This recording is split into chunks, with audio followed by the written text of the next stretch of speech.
మనం Hollywood crime thrillers ఎన్నో సినిమాలు చూస్తుంటాం. అంతకు మించిన క్రైమ్ మహారాష్ట్రలోని రాయ్గఢ్లో జరిగింది. తన ప్రాణం పోతున్న చిన్న కూతురును పారిపోమని సైగ చేసి కాపాడింది తల్లి. మీకు గోపీచంద్ సినిమా ఒకడున్నాడు గుర్తుందా? పారిపో అని చేతి మీద రాసి హీరో ప్రాణాలు కాపాడుతాడు విలన్ గ్రూపులోని ఓ వ్యక్తి. సరిగ్గా అలాంటి కథ జరిగింది. కానీ కథనం మాత్రం వేరు. మహారాష్ట్రలో వైరల్గా మారిన ఈ స్టోరీ చూస్తే మీరు షాక్ అవుతారు. రాయ్గఢ్ జిల్లాలోని అహిల్యా తాలూకా పర్కాండే గ్రామం. 42 ఏళ్ల సంగీత మారుతూ అనే మహిళ వ్యవసాయం పనులకు వెళ్లి సాయంత్రం వేళ వచ్చింది. ఎప్పుడైనా కాస్త ఆలస్యంగా వస్తూ ఉండేది.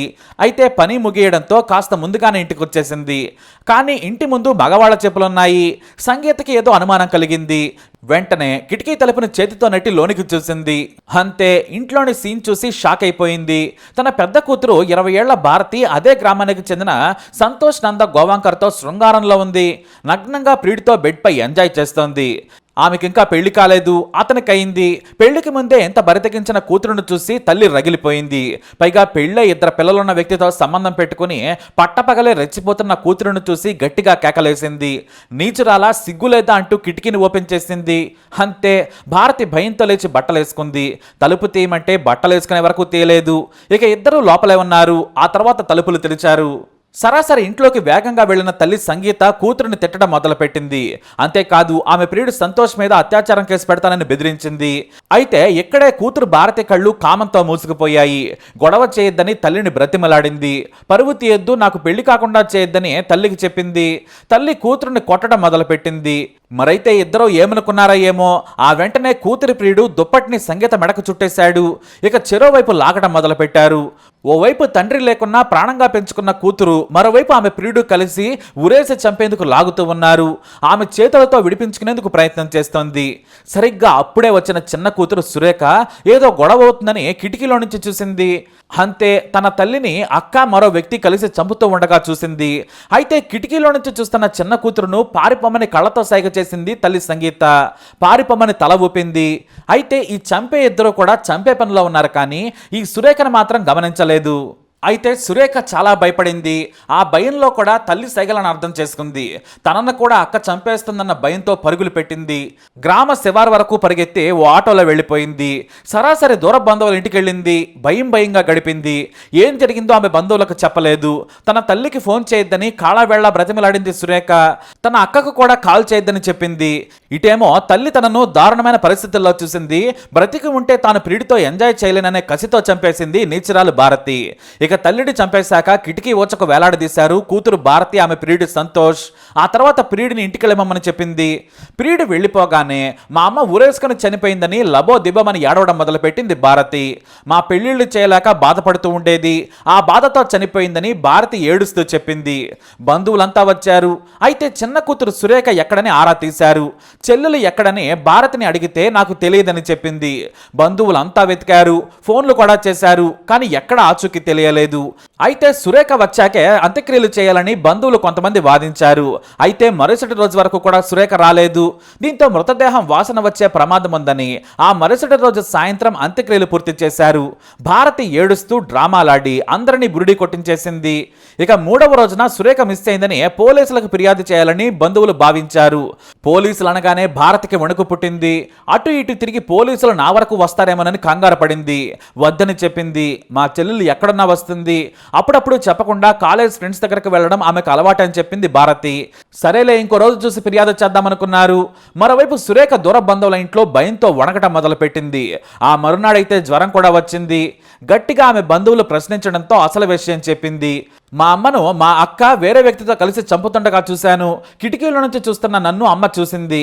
బాధతోనే పారిపోమ్మని సైగ చేసింది. నేను భయంతో పారిపోయి వచ్చానని చెప్పింది. దీంతో ఆమె దూరపు బంధువు భయపడొద్దని సరాసరి పోలీస్ స్టేషన్కి తీసుకెళ్లి సురేఖ భయపడుతున్న విషయం చెప్పాడు. పోలీసులు సురేఖకు ధైర్యం చెప్పారు. మేము మీకు తోడుగా ఉంటాం, భయం అక్కర్లేదని భరోసా ఇచ్చారు పోలీసులు. ఆధారాలు ధ్వంసమవుతాయనే కంగారుతో వేగంగా వెళ్లిపోయారు. అప్పటికే కొద్దిమంది బంధువులతో ఇల్లు విషాదంగా ఉంది. భారతి ఏడుస్తూ ఇంట్లో నుంచి బయటకు రావడం లేదు. హఠాత్తుగా సినిమా రేంజ్లో పోలీస్ కారులో నుంచి దిగింది సురేఖ. అందరూ షాక్ అయిపోయారు. తప్పిపోతే తీసుకొచ్చారేమో అనుకున్నారు. పోలీసులు ఏమైంది ఏమైంది సార్ అంటూ అడిగారు. ఇంట్లోకి రావడం లేదు సురేఖ. ఎస్ఐ ఆమె చేయి పట్టుకొని భయపడద్దు నేనున్నాను కదా అని లేడీ కానిస్టేబుల్కు సైగ చేశాడు. లేడీ కానిస్టేబుల్ సురేఖ చేయి పట్టుకుంది. ఎస్ఐ ఏం జరిగిందని అక్కడ వారిని అడిగారు. భారతి సురేఖ తల్లి సంగీత ఆత్మహత్య చేసుకుందని చెప్పారు. ఎవరు చెప్పారంటే ముందు కూతురు భారతి చూసిందన్నారు. భారతిని పిలిచారు బంధువులు. ఏడుపు పర్ఫార్మెన్స్ తో బయటకు వచ్చింది. పోలీసులతో తన చెల్లెలు సురేఖ ఉండడం చూసి షాక్ అయిపోయింది. తన అక్కను చూడగానే కోపం కట్టలు తెంచుకున్న సురేఖ ఒక్కసారిగా ఆమెపై పడి దాడి చేసింది. అమ్మను చంపుతావా నీచరాలా అంటూ దాడి మొదలుపెట్టింది. బంధువులకేమీ అర్థం కాలేదు. మహిళా కానిస్టేబుల్ వద్దని లాక్కొస్తూ ఉంది.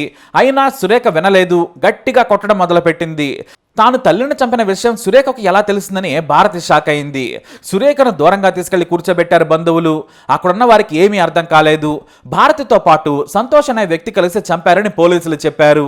మరో టీం అదే గ్రామంలోని సంతోష్ను పట్టుకుని అరెస్ట్ చేశారు. గ్రామంలో కలకలం రేగింది. సురేఖను ఇంటి దగ్గరే ఉంటావా అని అంటే ఉండనని చెప్పింది. కానీ ఆమె పెదనాన్న తను భద్రంగా చూసుకుంటానని పోలీసులకు హామీ ఇచ్చాడు.